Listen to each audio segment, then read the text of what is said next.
terminologia da síndrome do coração partido, mas ela é chamada também de Takotsubo, e Takotsubo é o nome de uma armadilha para pegar polvo.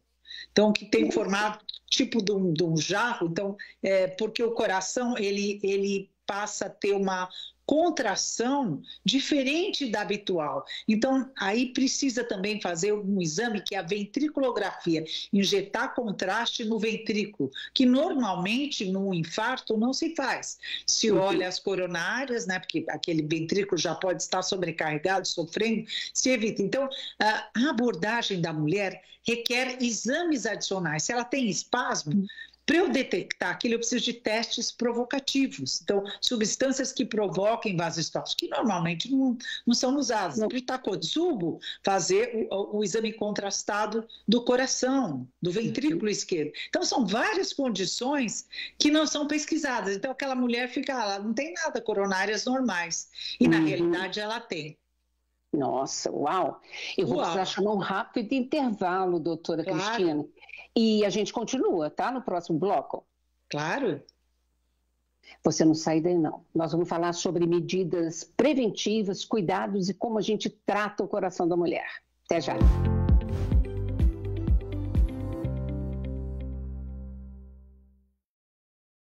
A Câmara Municipal de São Paulo é uma instituição que valoriza a memória política da cidade.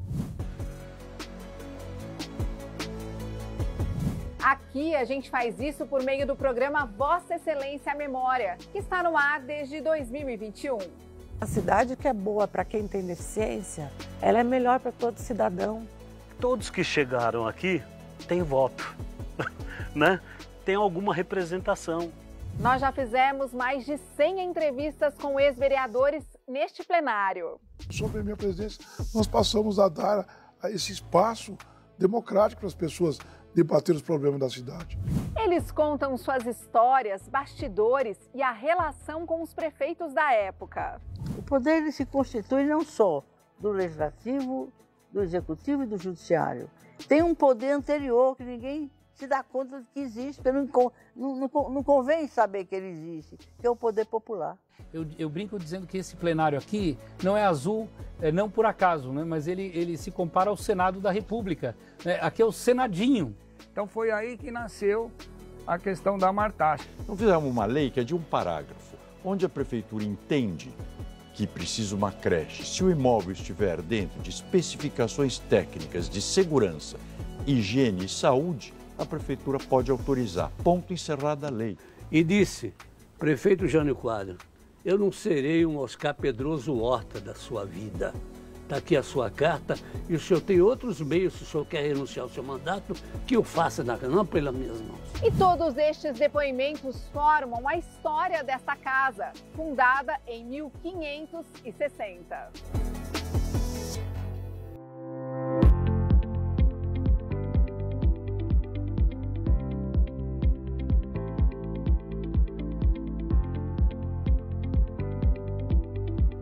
Voltamos, hoje conversando sobre saúde do coração da mulher com a doutora Maria Cristina de Oliveira Izar. Ela é da SOCESP e também da SBC, Sociedade Brasileira de Cardiologia. Doutora Cristina, então vamos continuar a nossa conversa aqui agora abordando a questão de é possível tratar a mulher em todas as condições? E há algum também subtratamento nesse sentido que mereça um alerta?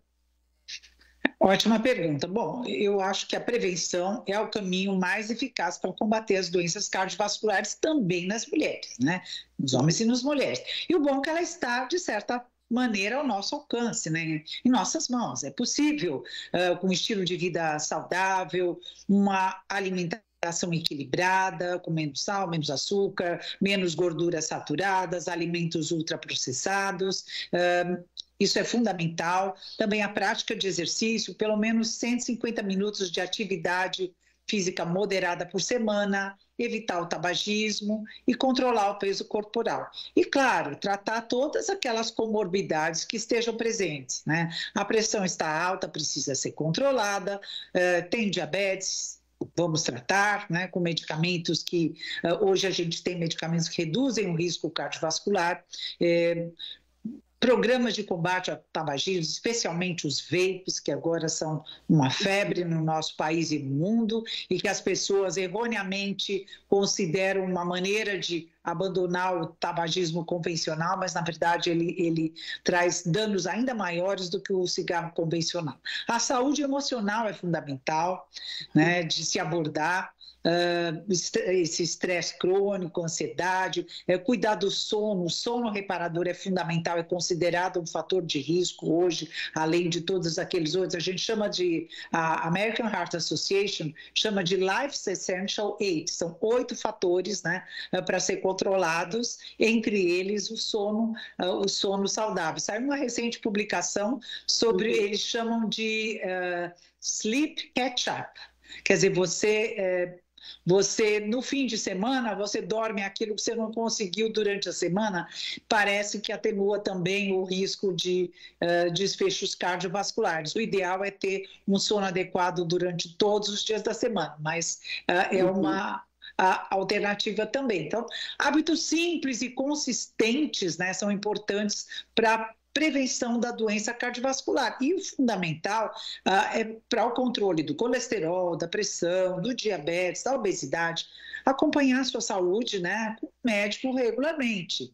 Eu acho que além do ginecologista, é importante um cardiologista, eventualmente um endocrinologista e equipes multiprofissionais, porque nem sempre a paciente ou o próprio médico é capaz não que seja capaz, mas que tem o gabarito suficiente para orientar uma alimentação saudável, de acordo com o padrão alimentar de cada um, as condições socioeconômicas, as preferências, né? Não adianta eu passar uma dieta igual para todo mundo, eu tenho que respeitar as individualidades, sem dúvida. Claro, né? Claro.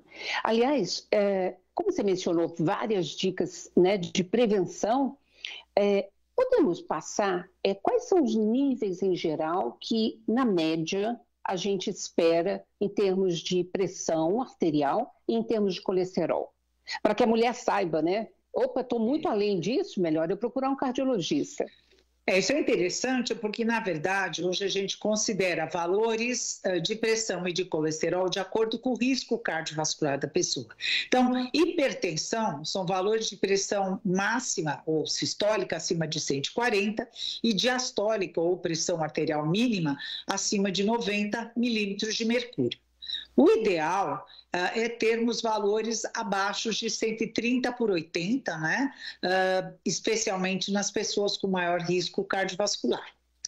Tá? Então, são os diabéticos, são os hipertensos que já têm alguma alteração nos órgãos, que a gente chama de órgãos-alvo, tem alterações renais ou nos vasos da retina, ou tem o coração que já se dilatou ou já sofreu o que a gente chama de hipertrofia, o músculo, para vencer a barreira da pressão alta, ele acaba se espessando, né? Então, aí nós temos que ter valores mais baixos de pressão e, sem dúvida, com medicamentos que protejam não só o coração, mas os rins, que evitem diabetes, enfim, né? Para valores de colesterol, isso ainda é mais rigoroso. Se o indivíduo já infartou, a nossa diretriz recomenda valores do colesterol ruim, o LDL colesterol, abaixo de 50 miligramas por decilitro. E a pessoa que infarta deve receber tratamento para reduzir o colesterol, independente dos níveis de LDL colesterol, do colesterol ruim. Porque a placa, ela, embora tenha outros componentes, células inflamatórias, uma série de mediadores, ela tem gordura, colesterol, né, que está dentro das células inflamatórias, e isso vai se estabelecendo, vai se instalando ao longo da vida, progride até que a placa se rompa. E uma característica da mulher é que, mais do que ruptura, ela sofre erosão.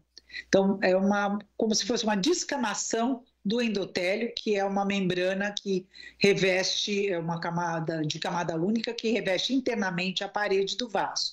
E quando ela é removida, ela expõe o que está abaixo dela, que é o subendotélio, né, aos elementos da circulação. Então, aí pode ocorrer um trombo, um espasmo da coronária e agravar ainda mais esse processo. Este nível é para mulheres que já infartaram. Que já infartaram. E as que não tiveram infarto, tem uma variação? Tem 70 miligramas por decilitro do colesterol ruim para aquelas de alto risco. Para o risco intermediário, abaixo de 100 miligramas por decilitro. E para o baixo risco, abaixo de 130 miligramas por decilitro. Eu acredito que isso mude um pouquinho com a atualização das diretrizes, porque a Sociedade Europeia de Cardiologia considera 115 para o baixo risco, 70 para o alto risco e 55 para o risco muito alto, que é aquele indivíduo que já teve um infarto ou um AVC, ou tem doença arterial periférica, ou que não tem nada disso, mas tem uma aterosclerose significativa. Fez um exame de carótidas, fez uma angiotomografia e tem obstruções acima de 50%, ou tem doença renal crônica, né, com valores de taxa de filtração, aqui é um número técnico, né, abaixo de 60 ml por minuto de filtração, então é considerado de muito alto risco, mesmo sem ter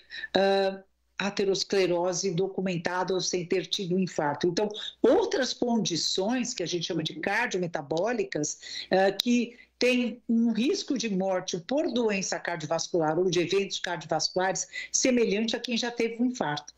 Então, tem se ampliado esse conceito de risco cardiovascular, não só para quem já teve um infarto, mas para quem tem, por exemplo, um diabetes com várias lesões do que a gente chama de órgão-alvo. Então, tem retinopatia, tem doença renal, ou tem doença arterial periférica secundária ao diabetes. Mesmo sem ter tido infarto, ele pode ser de muito alto risco. Porque, de fato, esses pacientes vão ter eventos cardiovasculares e vão morrer do coração e não necessariamente das complicações das doenças que originaram essas condições. Veja só, a importância da doença cardiovascular.